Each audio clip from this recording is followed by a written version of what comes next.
చిలకలూరుపేట జాతీయ రహదారిపై నిన్న అంకిరెడ్డిపాలెం వద్ద జరిగినటువంటి రోడ్డు ప్రమాదానికి సంబంధించినటువంటి అంశాలపై ప్రస్తుతం అయితే అనేక ప్రశ్నలు వినిపిస్తున్నటువంటి పరిస్థితి ఉంది. ప్రస్తుతం నిన్న జరిగినటువంటి ఈ యాక్సిడెంట్ ఉదయం సమయంలో జరగడం జరిగింది.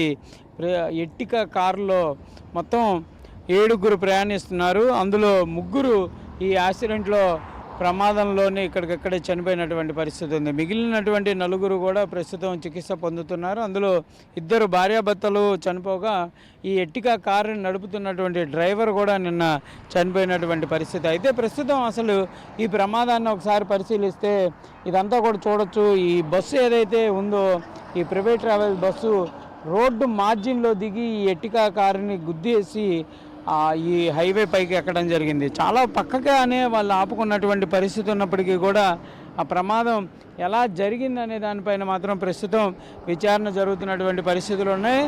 జాతీయ రహదారి మరికొద్ది దూరం వెళ్తే వెంటనే గుంటూరు చేరుకునేటటువంటి పరిస్థితులు ఉండేవి.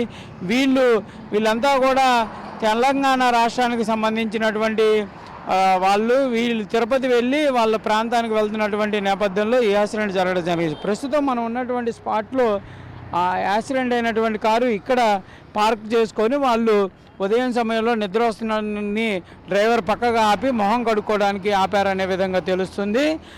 ఆపినటువంటి కొద్ది క్షణాల్లోనే వెనకాల నుంచి ప్రైవేట్ ట్రావెల్స్ బస్సు రావడం, అత్యంత వేగంగా ఈ ఎట్టిగా వాహనాన్ని ఢీకొనడంతో ఒక్కసారిగా ఆ పక్కన ఏదైతే గుద్దినటువంటి ప్రాంతంలో ఉన్నటువంటి రైట్ సైడ్ ఉన్నటువంటి డోర్లంతా కూడా ఒక్కసారిగా ఇదవటంతో ఆ డోర్ల మధ్యలోనే వాళ్ళు ఇరుక్కొని చనిపోయినట్లు కూడా పోలీసులు అయితే గుర్తించారు.